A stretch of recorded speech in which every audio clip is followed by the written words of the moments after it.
In today's video, I'm going to teach you how to fix Ticketmaster browsing activity paused. If you've ever seen that message pop up right when you're trying to grab seats, it usually means Ticketmaster's security tools think your browsing looks unusual. That can happen with too many tabs open, rapid refreshing, conflicting logins, or even network tools that make your traffic look automated.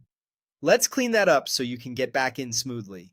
Start by closing Ticketmaster completely on every device you're signed into: laptops, tablets, and phones. Make sure all Ticketmaster tabs and the app are shut down, not just minimized. Keep things simple by using a single tab when you return. Avoid opening the same ticket page in multiple tabs at once because background tracking across those tabs can conflict and trigger the pause. During hot ticket drops, resist clicking back and forth quickly or refreshing repeatedly.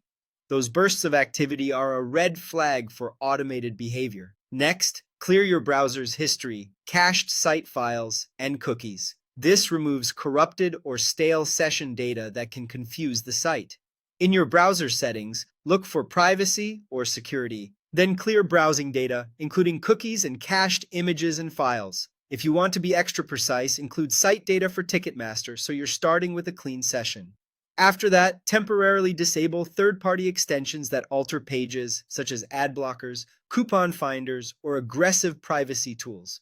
These can rewrite or block the scripts Ticketmaster uses for security checks and the queue. Turn them off just for this session and re-enable them when you're done. Now open a fresh incognito or private window and log back into your Ticketmaster account from scratch. A private window ignores most stored cookies and extensions by default, which helps isolate the issue. Keep it to one tab and move through the site at a normal pace. If you use a VPN, turn it off. Ticketmaster routinely flags shared VPN servers because a lot of people appear to be coming from the same IP address, which looks like bot traffic. Disabling the VPN aligns your activity with your actual location and reduces false positives. Finally, force a new IP address by switching networks. If you're on home Wi-Fi, try your phone's cellular data. If you're on cellular, switch back to Wi-Fi. That quick change gives you a fresh route to Ticketmaster and often clears the paused status. Once you've completed these steps, reopen Ticketmaster, sign in, and proceed steadily. Keep to a single tab, avoid rapid refreshes, and you should be back in the queue without interruptions.